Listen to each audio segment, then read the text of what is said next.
नमस्कार, आप देख रहे हैं आपका पसंदीदा कार्यक्रम कालचक्र। मैं हूं पूजा और मेरे साथ हैं प्रश्न कुंडली विशेषज्ञ पंडित सुरेश पांडे जी। पंडित जी, बहुत बहुत स्वागत है आपका। धन्यवाद। कहीं आपकी रसोई में राहु, केतु या शनि छिपकर तो नहीं बैठे हैं? समय रहते ही जान लें रसोई के अशुभ संकेत। कोरोना काल में देखें कालचक्र स्पेशल। जी हाँ, किसी भी घर की किचन पूरे परिवार का केंद्र होती है। किचन का वास्तु और किचन में रखी चीजों का हमारे जीवन और भाग्य से बहुत गहरा नाता है। आपको ये जानकर हैरानी होगी कि किचन में रखी छोटी से छोटी चीज आपको ग्रहों के कुचक्र में फंसा सकती है, आपकी सुख शांति छीन सकती है, आपको अर्श से फर्श पर ला सकती है और आपके लिए हर वक्त परेशानी बढ़ा सकती है।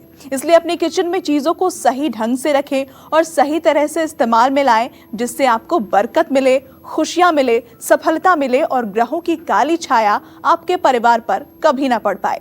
कोरोना काल में आज प्रश्न कुंडली विशेषज्ञ पंडित सुरेश पांडे जी आपको किचन से जुड़ी ज्योतिष और वास्तु की क्लास जानकारी देंगे। ऐसे में कालचक्र के साथ बने रहिए। फिलहाल अपनी चर्चा को शुरू करते हैं आज के शुभ मुहूर्त के साथ।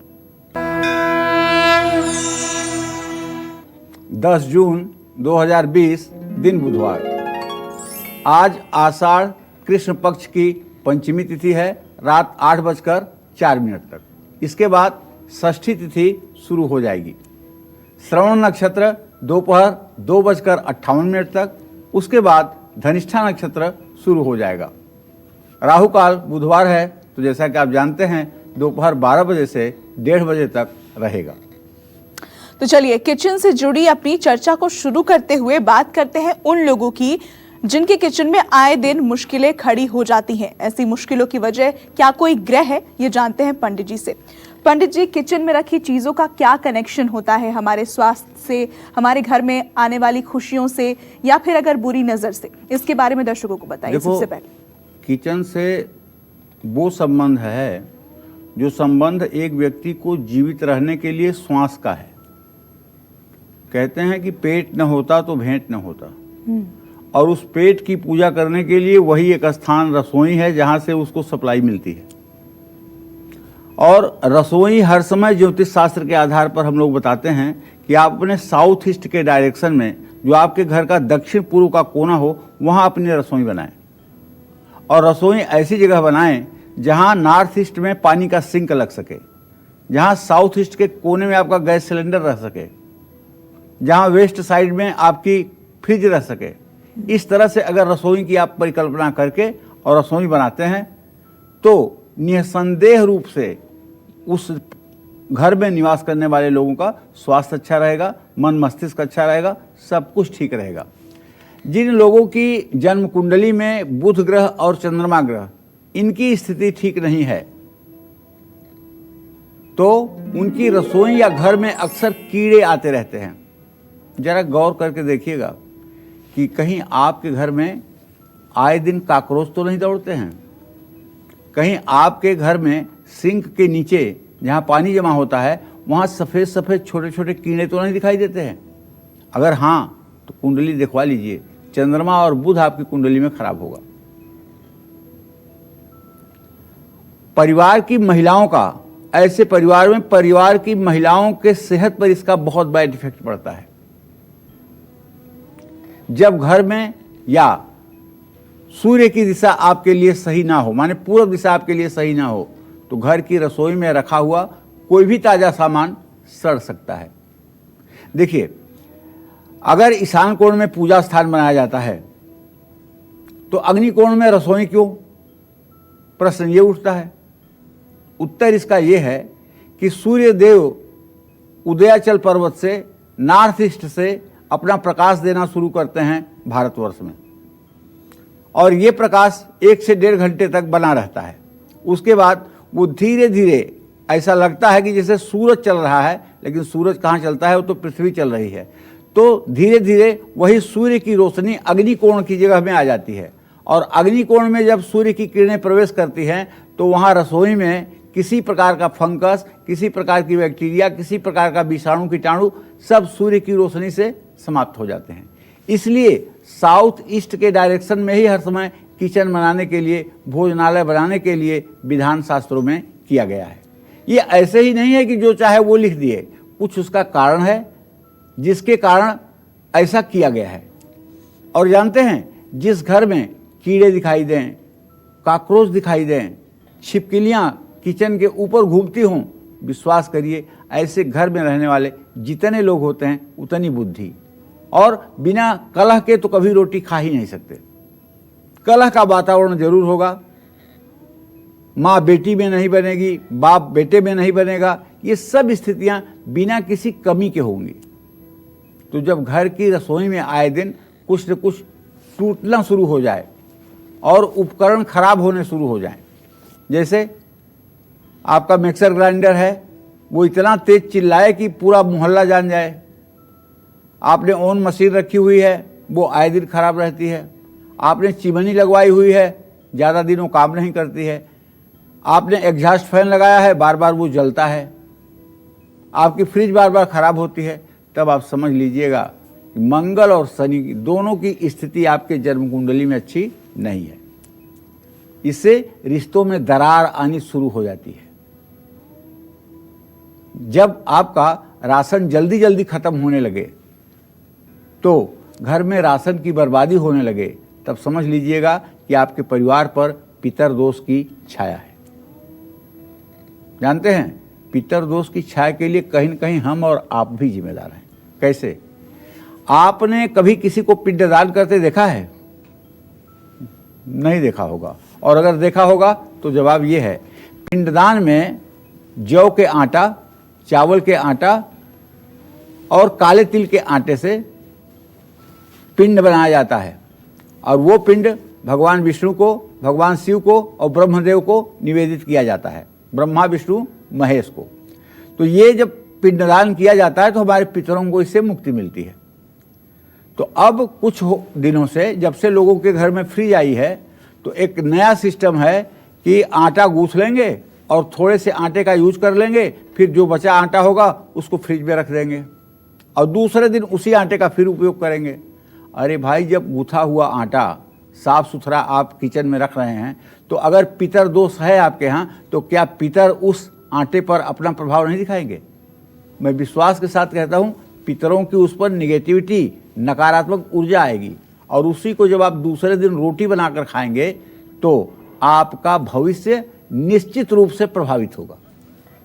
तो मैं तो इस कार्यक्रम के माध्यम से अपने सभी दर्शकों से एक ही चीज़ कहना चाहूँगा कि देखिए, जितना आटे की ज़रूरत है उतना ही आटा गूंथिए। फ्रिज में अगर आपने आटा रखना शुरू किया है तो कहीं न कहीं से ये आप एक अनर्थ को निमंत्रण दे रहे हैं। अच्छा, ये तो हो गया किचन की बात। अब किचन में सबसे महत्वपूर्ण चीज़ है चकला और बेलन। चकला और बेलन इस्तेमाल करने के बाद हर समय उसको धोना चाहिए। क्या आप चकला बेलन को किचन में हमेशा खड़ा करके रखते हैं? तो आप चकला बेलन से कैसे भाग्य प्रभावित होता है, इस पर भी मैं अपने विचार आपको रखूंगा। और हमारे फोन लाइन्स इस वक्त खुल चुकी हैं। कालचक्र दर्शक जो अपने प्रश्न पूछना चाहते हैं पंडित जी से, वो हमें फोन कर सकते हैं।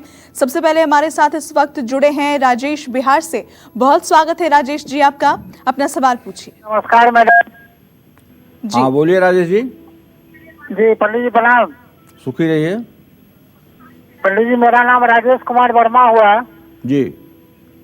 26 मई 1964 मेरा जन्म तिथि है। 1967? 64 हाँ, ठीक है जी। जन्म स्थान हाजीपुर बिहार है जी। पंडित जी, मैं जानना चाहता हूँ कि कोई ऐसा उपाय या मंत्र जिससे आसान एवं जल्दी मृत्यु प्राप्त हो। क्या प्राप्त हो बेटा? मृत्यु। मृत्यु? जी, अब जीने की कामना उतनी नहीं है।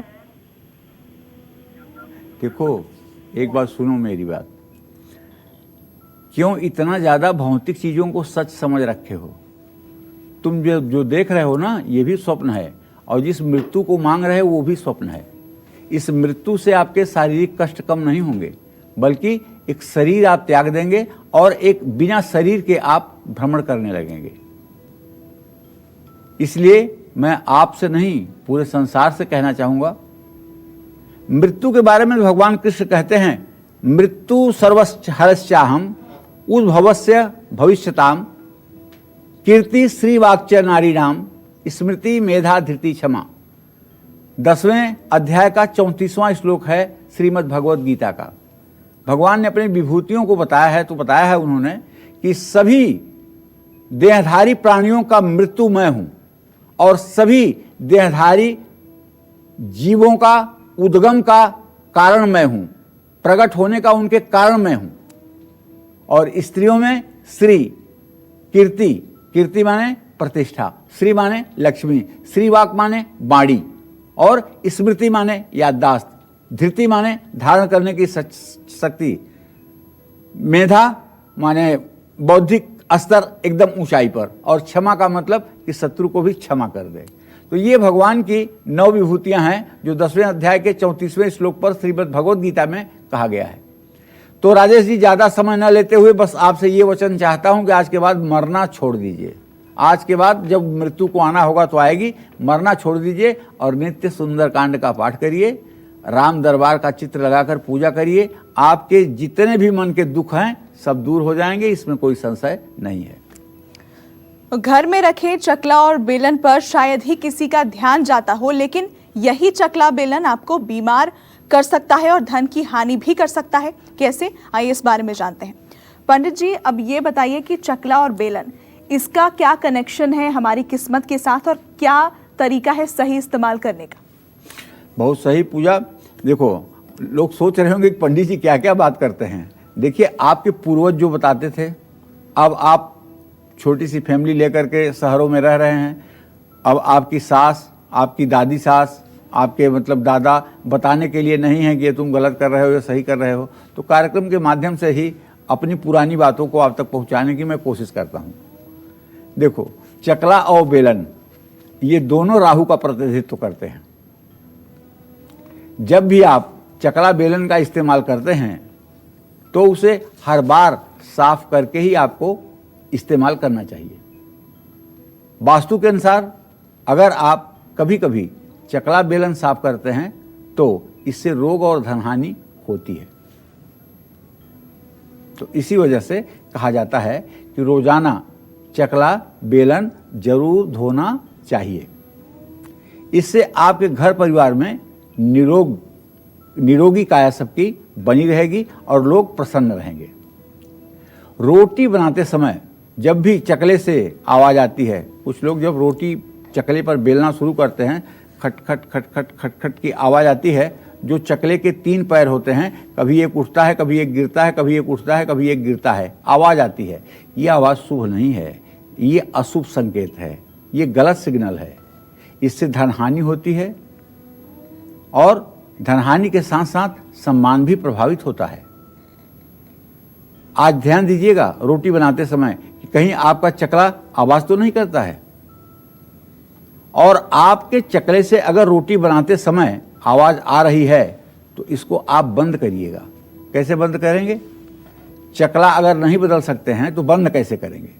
तो तीनों पाए जो उसके होते हैं उसमें देखिए कि किस तरफ ये लुढ़क रहा है। जहां लुढ़क रहा हो उसके नीचे थोड़ा सा कागज लपेट करके लगा दीजिए, जिससे उसकी आवाज आना बंद हो जाए। चकला बेलन हमेशा खड़ा करके रखना चाहिए जब उसका इस्तेमाल नहीं करना है। और कभी भी किसी भी बर्तन पर या किसी जगह चकले और बेलन को लेटा कर नहीं रखना चाहिए। ये बात भी समझ लीजिए।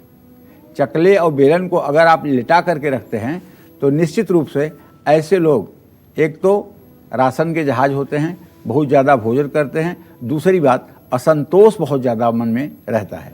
तो किस दिन चकला बेलन खरीदना चाहिए और किस तरह का चकला बेलन आपको किचन में रखना चाहिए, इस सब मैं विस्तार से आपसे चर्चा करने वाला हूं। आप हमारे साथ बने रहिए। और इस बीच हमारे साथ एक कॉलर जुड़ गए हैं, रितेश महाराजगंज से। बहुत स्वागत है रितेश जी आपका, अपना सवाल पूछिए। हाँ, हेलो पंडित जी, प्रणाम। सदा सुखी रहो रितेश जी। हाँ, मेरा नाम रितेश कुमार पांडे है सर जी। मैं मेरा जन्म 20 अप्रैल 1983 को रात 10:28 में महाराजगंज यूपी में हुआ है सर। जी जी। हैं तो सर अभी तक हम कुछ काम धाम नहीं करते हैं सर। ऐसा है कुछ रोजगार के क्षेत्र में बताइए जिससे हमारा भविष्य उज्जवल हो सके। देखो रितेश सर, बेटा, LLB बहुत देर हो गई कीजिए। है। आपका 37 साल पूरा हो गया और 37 साल उम्र का आधा कालखंड व्यतीत हो गया और आपने अभी तक कुछ किया नहीं है। अब आपको 1 मिनट भी विलंब नहीं करना चाहिए और कुछ करना चाहिए। अगर आप सरकारी नौकरी के इंतजार में हैं तो मैं मना नहीं करूंगा, आप उसके इंतजार में रहिए, लेकिन आपको जो करना है वो मैं आपको बता रहा हूं।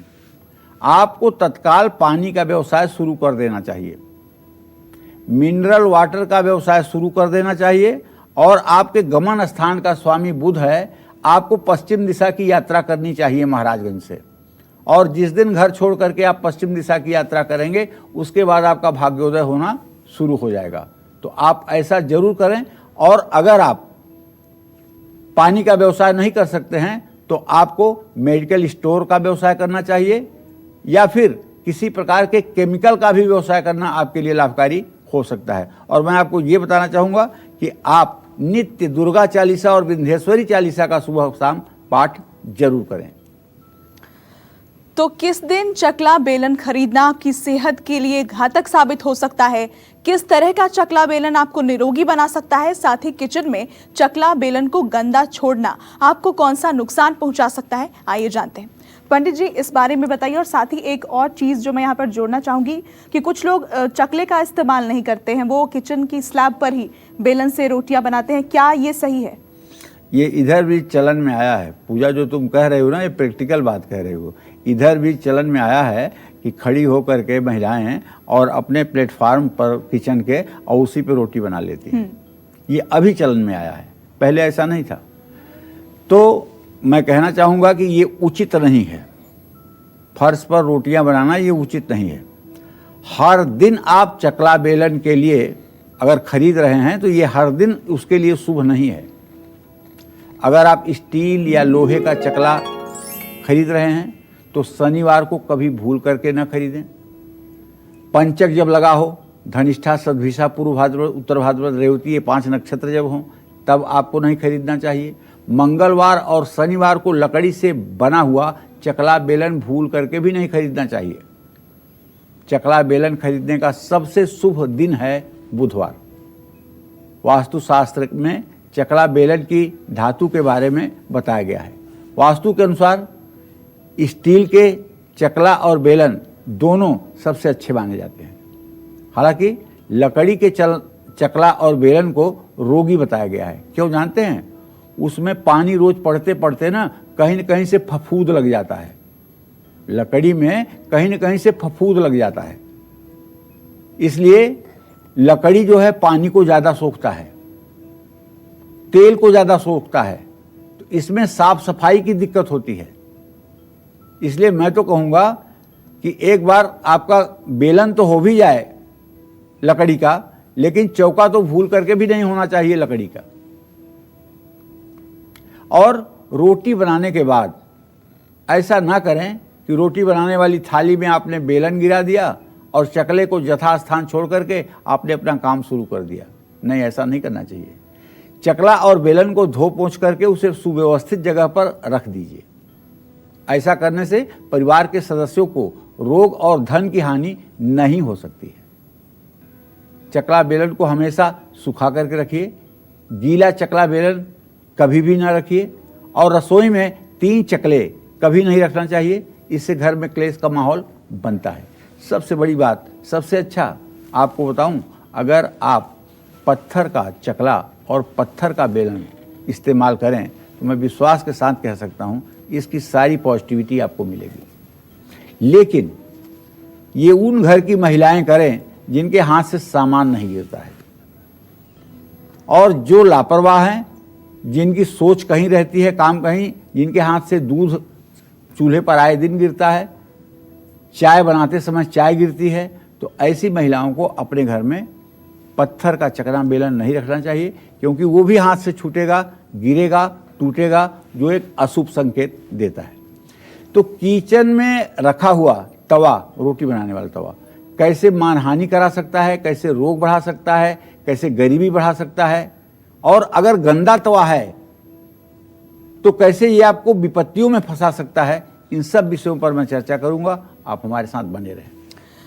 तो किचन में तवे को कैसे रखना चाहिए, तवे को कैसे साफ करना चाहिए, तवे पर कौन सी चीजें नहीं रखनी चाहिए, इसके अलावा गंदा तवा आपको कौन कौन सी परेशानियां दे सकता है, आइए जानते हैं पंडित जी से। पंडित जी, तवे का क्या कनेक्शन है किस्मत के साथ? कहते हैं ना कि गरीब हो चाहे अमीर, होता सबके यहाँ लोहे का ही तवा है। गरीब हो या अमीर, होता सबके यहाँ लोहे का ही तवा है।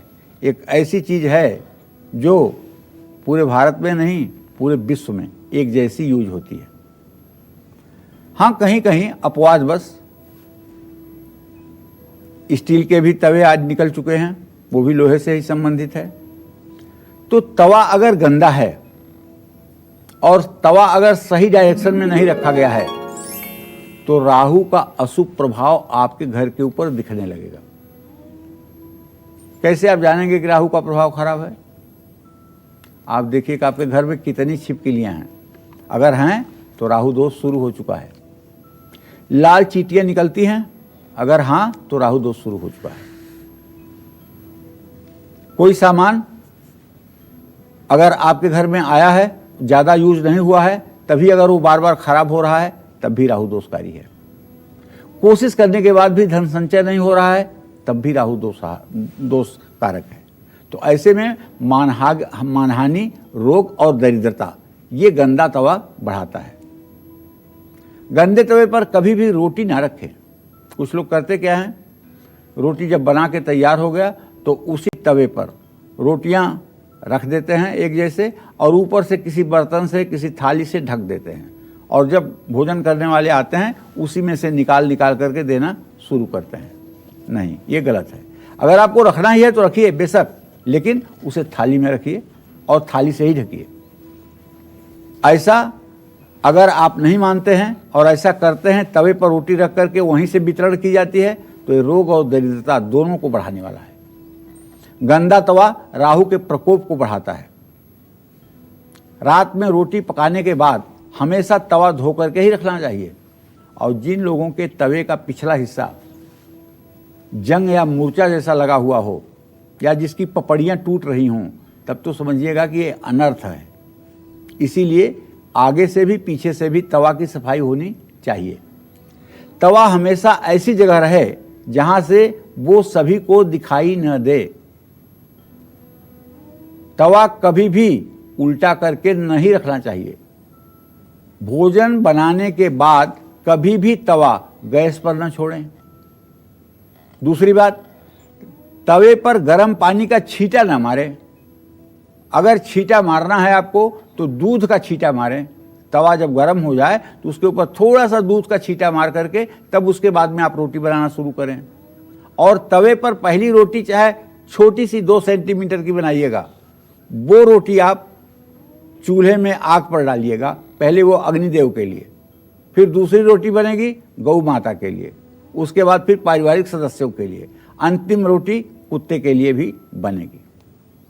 तवे पर कभी भी कोई जूठी सामग्री भूल करके भी नहीं रखना चाहिए। और तवा कभी भी किसी धारदार हथियार से साफ नहीं करना चाहिए। कोई नुकीली चीज़ है और उससे आपका तवा गंदा हुआ है, उससे आप घिस कर साफ कर रहे हैं, ये शुभ संकेत नहीं है। इससे भी बहुत तनाव बढ़ता है, इस बात का ध्यान रखें। कोरोना काल में समय रहते ही किचन के अशुभ संकेतों को पहचान ले। किचन में किया गया मामूली सा सुधार आपको पैसा, सम्मान, शोहरत, सुख और खुशियां दे सकता है। आज कालचक्र में पंडित सुरेश पांडे जी आपको किचन से जुड़े 10 उपाय बता रहे हैं। अपनी चर्चा को आगे बढ़ाते हुए अब बात करते हैं किचन में रखे चाकू की। चाकू किचन में सबसे ज्यादा इस्तेमाल किया जाता है, इसलिए आपको चाकू से जुड़ी किसी भी तरह की गलतियों से बचना है, वरना यही चाकू आपकी जिंदगी को बर्बाद कर सकता है। चाकू की क्या है सही जगह, चाकू को किचन में किस तरह रखना चाहिए और चाकू को कहां भूल कर भी नहीं रखना चाहिए, आइए जानते हैं चाकू का पूरा वास्तु। पंडित जी, चाकू का किस तरह से हमारी किस्मत से जुड़ाव है और क्या तरीका है, सही तरीका इसको इस्तेमाल करने का, सही तरीका इसको रखने का, इसके बारे में दर्शकों को बताइए। बहुत इंटरेस्टिंग बात यह है पूजा, मतलब लोग सोचते होंगे कि चाकू तो चाकू, उसको चाहे जहाँ रख दो। कुछ लोग उसको सब्जी की टोकरी में रख देते हैं और कुछ लोग उसको अपने उस पे जो उनका बेसमेंट होता है उसके ऊपर रख देते हैं और कुछ लोग अपने प्लेटफॉर्म पे रख देते हैं। और चाकू ढूंढने के लिए यहाँ वहाँ घर के सदस्य घूमते रहते हैं, अरे वो चाकू देखी किसी को, चाकू दिखी। ऐसा नहीं होना चाहिए। चाकू रखने की पूजा एक निश्चित जगह होनी चाहिए। जब तक आप इस्तेमाल करें उसका तब तक इस्तेमाल करें। जब आप उसका इस्तेमाल नहीं कर रहे हैं तो ऐसे निश्चित स्थान पे आप चाकू रखें जहां अंधेरे में भी आपको छूने पर चाकू मिल जाए, पहली बात। दूसरी बात, चाकू रसोई में सबसे ज़्यादा इस्तेमाल होने वाला औजार है। इसके बिना रसोई का सारा काम अधूरा है। लेकिन चाकू भी आपके घर की सुख समृद्धि वैभव की बर्बादी कर सकता है। रसोई या घर में कैंची चाकू हमेशा ऐसा रखें जिससे उसका नुकीला भाग ऊपर की तरफ ना हो। मतलब चाकू जहां हम पकड़ते हैं उसको नीचे की तरफ और जहां से काटता है उसको ऊपर की तरफ, ऐसा कभी चाकू ना रखें। कुछ लोगों के यहाँ डाइनिंग टेबल पर अगर ऐसा चाकू रखा हुआ है तो आज ही बदल देना चाहिए। उसका नुकीला हिस्सा नीचे की तरफ कर देना चाहिए। नुकीला हिस्सा बाहर रहने पर वातावरण में निगेटिविटी पैदा करता है, नकारात्मक ऊर्जा पैदा करता है, जिससे वहां रहने वाले लोगों के चेहरे पर तनाव और खिंचाव की स्थिति दिखती है। सकारात्मक ऊर्जा के प्रवाह को रोकने का भी काम ये उल्टी चाकू करती है। इससे परिवार के सदस्यों पर बैड इफेक्ट पड़ता है। रसोई में बहुत लोग ऐसे भी होते हैं ना कि कील लगा दिए हैं दीवार में और वहीं कैंची रखना है टांग दिए, चाकू रखना है तो उसको भी टांग दिए। तो ये भूल करके भी ऐसा ना करें। चाकू के नुकीले सिरे सेहत के लिए हानिकारक होते हैं। दीवार पर कैंची या चाकू लटकाने से कंगाली आती है। घर के साउथ ईस्ट के डायरेक्शन में कैंची या चाकू कभी भूल करके भी नहीं रखना चाहिए। इससे दुर्भाग्य के दरवाजे खुल जाते हैं। दक्षिण पूर्व दिशा का तत्व अग्नि तत्व है और वहाँ लकड़ी की प्रधानता है, जिसकी वजह से हमारा स्वास्थ्य खराब रहता है और धन हानि होती है। सब्जी काटने के बाद चाकू को हमेशा धो करके ही रखना चाहिए। और एक बात ध्यान रखें, टूटी हुई चाकू या खंडित चाकू इस्तेमाल नहीं करना चाहिए। उसे शनिवार के दिन कूड़े में डालकर निकाल देना चाहिए।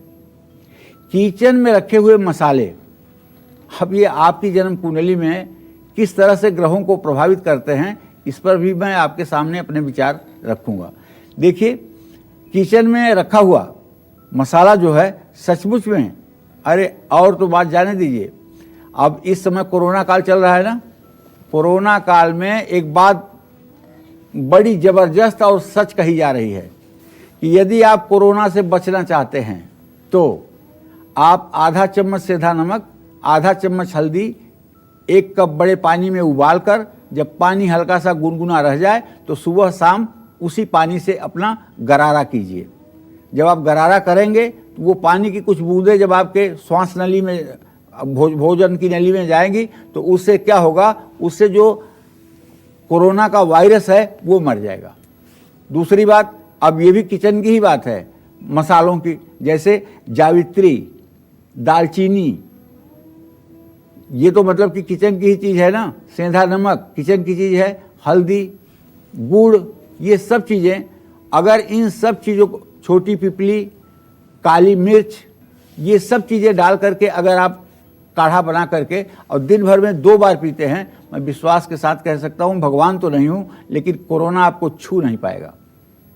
और अब अगर आप ये सोचते हो कि कोरोना एकदम ख़त्म हो जाएगा, तो देखिए अब इसके साथ हम लोगों को जीने की आदत डालनी होगी, हमें सावधान रहना होगा, हमें अपनी इम्यून पावर को बढ़ाना होगा। इसलिए मसाले भी हमारे जीवन के सुख दुख के कारण हैं, इसलिए ये विषय कहना हमारा जरूरी हो गया। तो मसालों का सिर्फ स्वाद ही नहीं बल्कि ग्रहों से भी गहरा नाता है। ऐसे में कौन कौन से मसाले आपको सभी ग्रहों के शुभ फल दे सकते हैं, आपकी खराब सेहत को ठीक कर सकते हैं, आपके भाग्य को चमका सकते हैं, आइए इस बारे में जानते हैं। पंडित जी, किचन में रखे मसालों का भाग्य से क्या नाता होता है, ये बताइए। देखो, किचन में रखे हुए मसाले से नहीं, किचन में रखी हुई एक एक छोटी छोटी चीज जो है हमारे भाग्य को इफेक्ट करती है। और रसोई में रखे हुए मसाले भी आपके किस्मत के खराब ग्रहों को बदल सकते हैं। अब आप जानते हैं सौंफ का संबंध जो है शुक्र और चंद्रमा से है। सौंफ को मिश्री के साथ खाने से चंद्रमा और शुक्र दोनों मजबूत होते हैं। ऐसे लोगों को ना तो पायरिया होती है, दांत की बीमारी, ना तो पायरिया होती है, और ना ऐसे लोगों के शरीर से पसीने की बदबू निकलती है जो लोग सौंफ और गुड़ का भोजन के बाद सेवन करते हैं। सौंफ और गुड़ खाने से मंगल ग्रह का अशुभ प्रभाव कम हो जाता है। दालचीनी का संबंध मंगल ग्रह से और शुक्र ग्रह से है। काली मिर्च का नित्य सेवन करने से शनि मजबूत होते हैं। जौ से सूर्य और बृहस्पति दोनों ग्रहों को बल मिलता है। हरी इलायची, हींग और अदरक ये सब बुध ग्रह को प्रभावित करने वाली चीजें हैं। हींग का हर रोज सेवन करने से वात और पित्त जनित रोग समाप्त होता है, लेकिन हींग का उपयोग करना आना चाहिए। कुछ लोग ऐसे हींग का उपयोग कर देते हैं कि उसमें इतनी तेजी आ जाती है कि उस चीज की सेवन में बड़ी दिक्कत महसूस होती है। तो हींग के सेवन करने की विधि आनी चाहिए और उसे किसी सुलझी हुई अपनी गार्जियन महिला से पूछ लेना चाहिए। इसमें कोई अपमान की बात नहीं है जानकारी करना। तो हींग से आप जानते हैं क्रोध भी नियंत्रित होता है। क्रोध का नियंत्रण जो है वो हींग से है। जल्दी से बृहस्पति ग्रह इससे मजबूत होता है। ऐसे में हर रोज रात में हल्दी वाला दूध पीजिए। जीरा राहु केतु का प्रतिनिधित्व करता है, और आप जानते हैं जीरा बहुत बड़ी औषधि है। जो काढ़ा आपको कहा बना के पीने के लिए, अगर उसमें भुने हुए जीरे का पाउडर भी थोड़ा सा मिला लिया जाए तो विश्वास रखिए, संक्रामक बीमारियां बहुत बार दुनिया में आई होंगी। उसका नाम कोरोना नहीं रहा होगा, लेकिन संक्रामक बीमारियां बहुत बार आई होंगी। बहुत डरने की ज़रूरत नहीं है, सावधानी बरतने की ज़रूरत है, दिशा निर्देशों का पालन करने की ज़रूरत है। लेकिन अगर आप डर गए तो निश्चित रूप से डरते ही आपका इम्यून पावर खत्म हो जाएगा, आपकी रोग प्रतिरोधक क्षमता समाप्त हो जाएगी। और जब रोग प्रतिरोधक क्षमता आपकी समाप्त होगी तो रोग आपके ऊपर हावी होगा। आप अपने मन को समझाइए कि हमने कुछ गलत नहीं किया है, इसलिए कोरोना का कोई दंड हमको नहीं मिलना है। और ये जो मैं काढ़ा बता रहा हूँ इसका आप सेवन करें। सुश्रुत संहिता में इसका वर्णन है, निश्चित रूप से फायदेमंद होगा। बिना किसी दिन के क्या खाने से आपको नवग्रहों की असीम कृपा मिल सकती है, इस विषय पर भी चर्चा जारी रहेगी। बिल्कुल। तो क्या खाने से शनि देंगे शुभ फल, मंगल नहीं करेंगे अमंगल, और राहु केतु रहेंगे शांत। साथ ही सूर्य, चंद्रमा, बुध, शुक्र और गुरु का भी मिलेगा साथ। कैसे, आइए जानते हैं। पंडित जी, अलग अलग ग्रहों की कृपा पाने के लिए किस दिन क्या खाना चाहिए, किन चीजों का सेवन करना चाहिए? देखिए, सूर्य को मजबूत करने के लिए, सूर्य ग्रह हमारे जिंदगी में मजबूत तब होगा जब हमारा आत्मविश्वास बढ़ेगा, जब हमें पिता की संपत्ति मिलेगी, जब हमारे पिता की कृपा हमारे साथ रहेगी, तब सूर्य मजबूत होगा। तो सूर्य को मजबूत करने के लिए रविवार को गेहूं की रोटी और गुड़ का सेवन स्वयं करना चाहिए। अगर गर्मी है तो सत्तू का भी सेवन आप कर सकते हैं। और सोमवार को घर में खीर जरूर बननी चाहिए, और ये खीर देवी देवताओं के प्रसाद के रूप में भी रखी जानी चाहिए, और छोटी कन्या अगर हो तो उसे भी खिलाया जाना चाहिए। दूध से बनी हुई चीजें अगर सोमवार के दिन आप खाते हैं तो इससे चंद्रमा मजबूत होगा। मंगलवार को घर में मसूर की दाल बना करके जरूर खाएं, और खिचड़ी भी खा सकते हैं, जौ की रोटी भी खा सकते हैं। मंगलवार को और बुधवार को मूंग की दाल का हलवा बना करके उसका भोग देवी देवताओं को जरूर लगाना चाहिए। इससे मंगल को भी बल मिलेगा। और बुधवार के दिन हरी सब्जियां जरूर बनानी चाहिए। जो लोग साबुत मूंग छिलके वाली ये बना करके भोजन करते हैं उनका भी बुध ग्रह अच्छा हो जाता है। बुध खराब किसका होता है? जिसके शरीर में चर्म रोग ज़्यादा होता है। बुध खराब किसका होता है? जिसके मामा उसके दुश्मन बन जाए। बुध खराब किसका होता है? जिसके दोस्त सिर्फ और सिर्फ स्वार्थी हो जाए। बुध खराब किसके होता है? जिसके मुंह से दुर्गंध निकलती हो। तो ये सब अगर आप बुरे प्रभावों से बचना चाहते हैं तो गुरुवार को घर में कढ़ी जरूर बनाइए या फिर बेसन का हलवा बनाइए।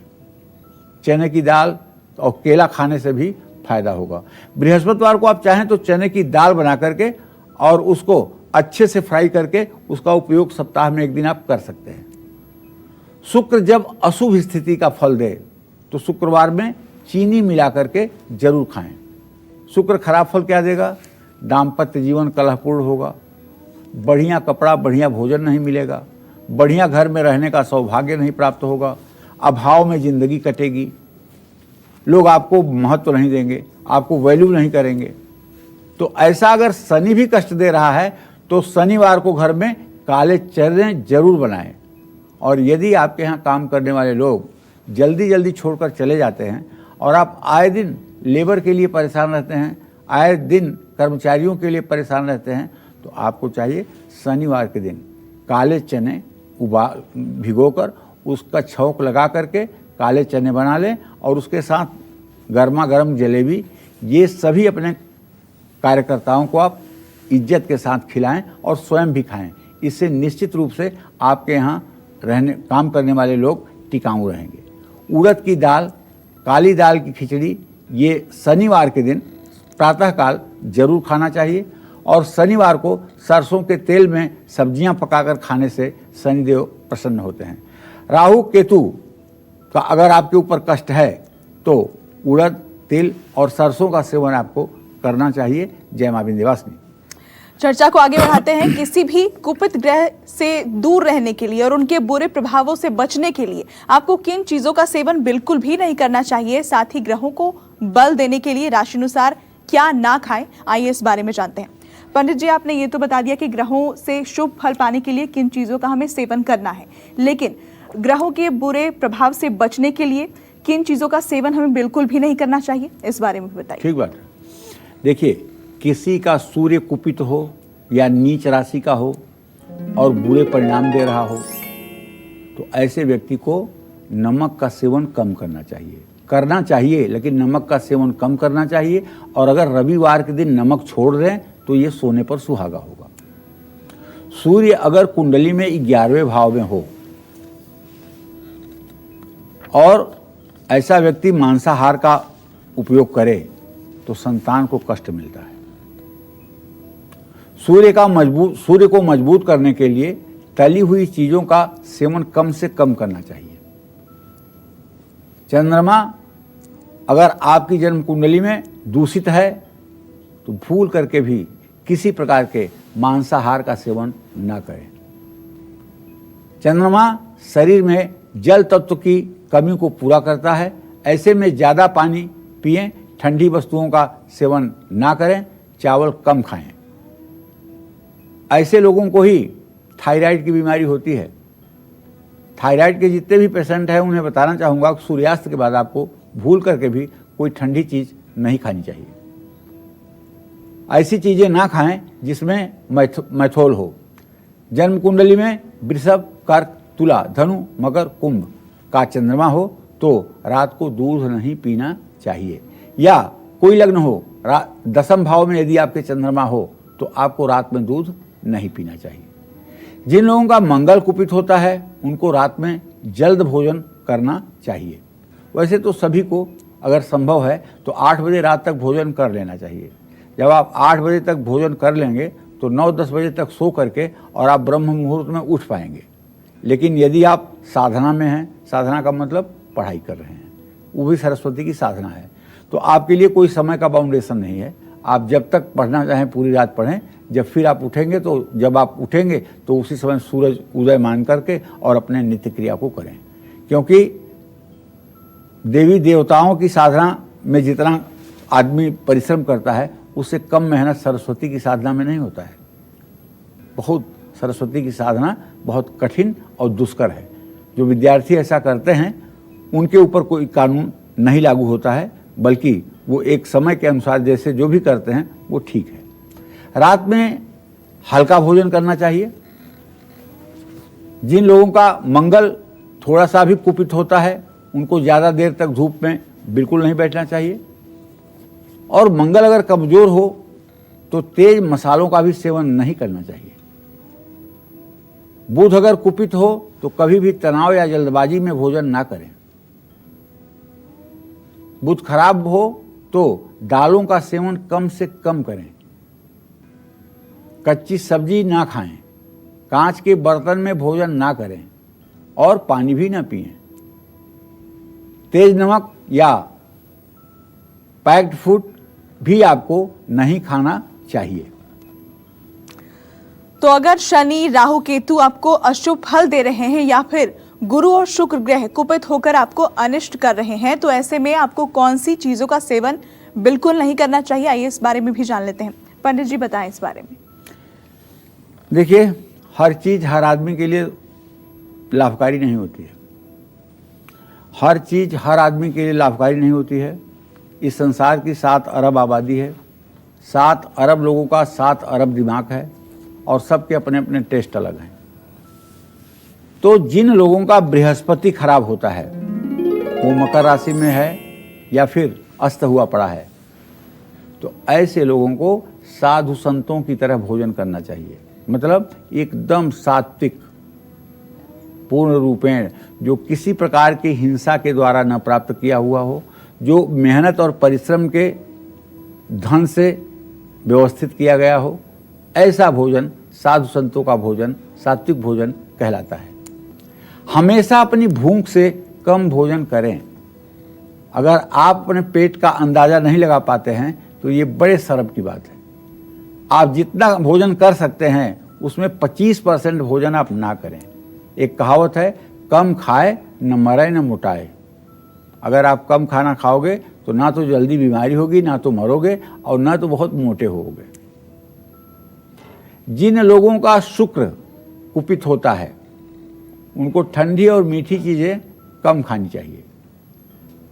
और शराब का सेवन तो बिल्कुल भूल करके भी नहीं करना चाहिए, क्योंकि सब कुछ होते हुए भी आप 10 मिनट के लिए शराब जब पीते हैं तो भिखारियों जैसी स्थिति में आ जाते हैं। इसलिए बिल्कुल शुक्रवार के दिन तो इसका सेवन नहीं ही करना चाहिए। और यदि शनि का बैड इफेक्ट आपके जीवन पर पड़ रहा है तो भाई भूल करके भी आपको अल्कोहल, शराब का सेवन और मांसाहार का सेवन नहीं करना चाहिए। तामसी भोजन न करें। तामसी भोजन क्या है? तामसी भोजन उसे कहते हैं जिस भोजन को 2 घंटे से ज़्यादा पहले से बनाया जा चुका है। यातयामम, गतरसम, ऐसा फल जिसका रस सूख गया हो। पूति, प में इति प्रत्यय लगा हुआ है, मतलब प्रकृति द्वारा दुर्गंधित। प्रकृति द्वारा क्या दुर्गंधित है? लहसुन और प्याज। वो पैदा होते ही बदबू करता रहता है। यातयामम गतरसम पूति पर्युषितम चयत उच्छिष्टम चामेध्यम भोजन हतापश प्रिय। और किसी का झूठा, ये उच्छिष्ट कहते हैं इसको, किसी का झूठा भोजन करने से भी तामसिक वृत्तियां बढ़ती हैं और तामसिक वृत्ति में आलस्य, निद्रा और प्रमाद होता है। तो राहु की दशा में मछली का सेवन नहीं करें। राहु खटाई और मिठाई इनका सेवन करने से अशुभ फल देता है। केतु की दशा हो तो बीज वाली सब्जियों का सेवन नहीं करना चाहिए। उड़द की दाल भी नहीं खानी चाहिए। और केतु की शुभता के लिए सादा भोजन खाएं और जमीन के नीचे उगने वाली चीज़ों का सेवन बिल्कुल करें। जय मां विंध्यवासिनी। चलिए अब बात करते हैं किचन से जुड़े उन नियमों की जिसकी अनदेखी आप अक्सर करते हैं, लेकिन आप उन बातों की इंपॉर्टेंस को नहीं जानते हैं। क्या है किचन से जुड़े वो नियम, आइए जानते हैं इस बारे में।